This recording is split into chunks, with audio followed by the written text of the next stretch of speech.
Hey everybody, it's Karen back at you tonight with a new flow for the video. This is our third week of the marketing class, and so we're doing something new again this week. New homework, new flow, and I am happy to be with you tonight. So I'm going to jump in with my story.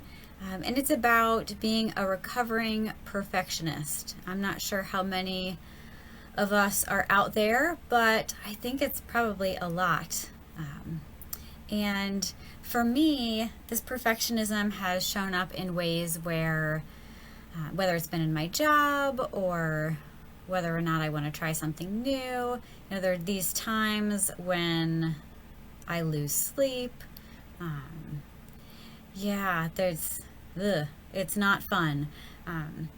And when I decided to sign up for this marketing class, I was pretty nervous because I have an engineering degree.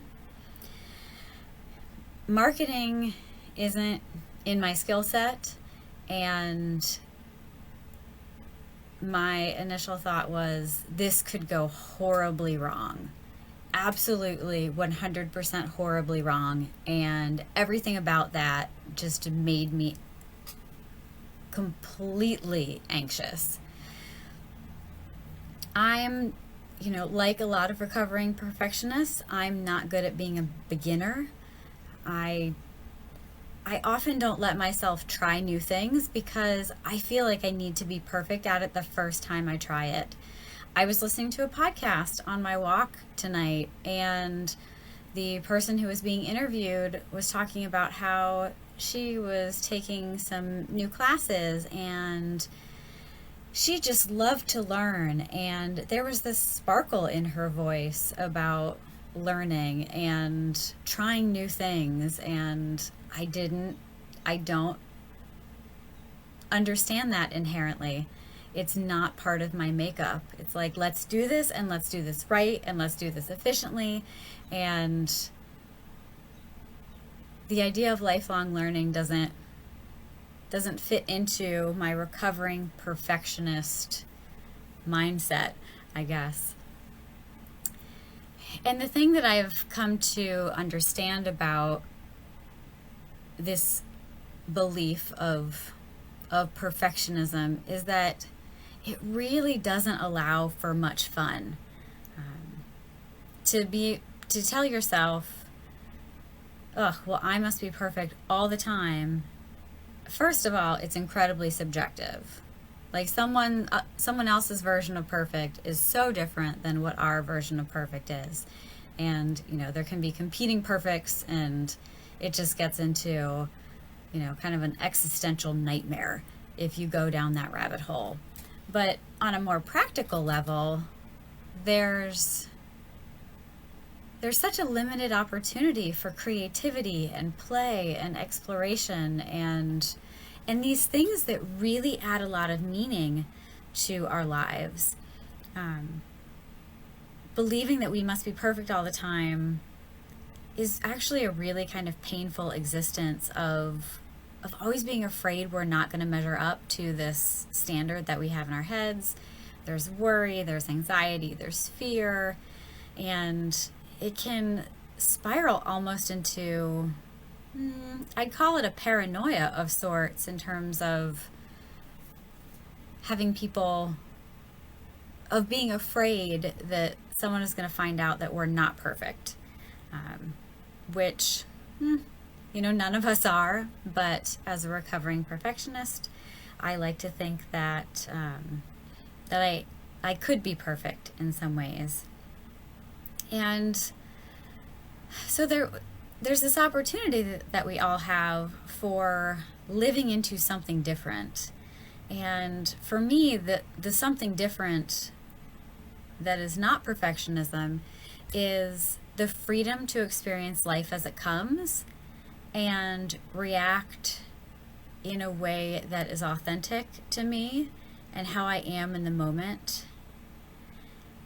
And practicing that actually allows for a lot of joy and peace that I didn't have when I was worried about always doing the right thing, or what if I mess up, or what if I make a mistake, and those kind of things.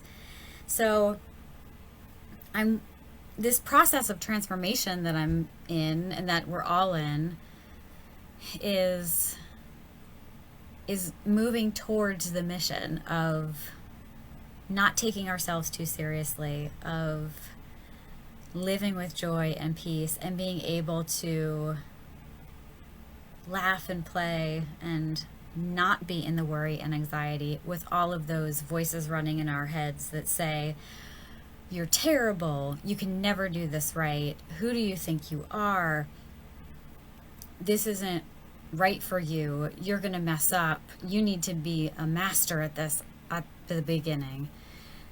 We can leave all of those voices behind for the most part.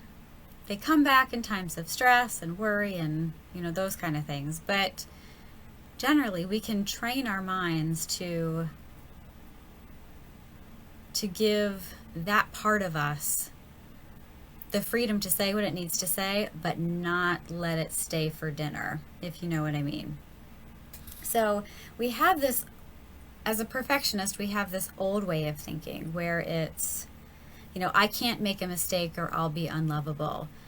And that's so incredibly limiting, and it keeps us small.